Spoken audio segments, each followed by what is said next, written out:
Action mode रे महारथी पंचायत राज मंत्री प्रदीप महारथी आज अचानक सालेपुर ब्लॉक गस्त कर व्यवस्था को नहीं उठाई प्रश्न ब्लॉक रे कई अधिकारी नडीओ समेत 8 जन अधिकारी विरोध में कहीं कार्यानुष्ठान न से कारण दर्शा नोटिस जारी कर समय ड्यूटी रे खिलाफ एवीडीओ प्रसन्न कुमार मल्लिक और अकाउंटेंट अफिसर भारती प्रियदर्शिनी प्रियंवदा को सस्पेंड निर्देश देते जदि उपकूल अवस्था एमती तेज उपात अंचल में कि अवस्था थी मंत्री प्रदीप महारथी प्रश्न कर सालेपुर ब्लॉक रे वीडियो नहांती एवीडीओ नहांती अकाउंट ऑफिसर नहांती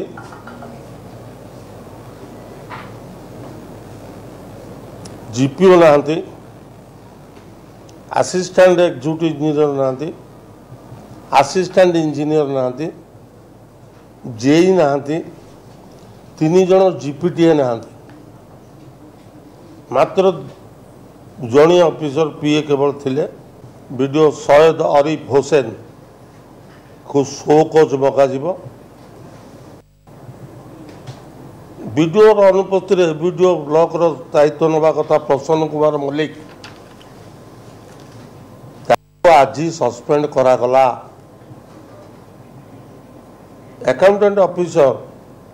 भारती प्रियदर्शनी प्रियमदा सी सब परिमाण सस्पेंड हेबे।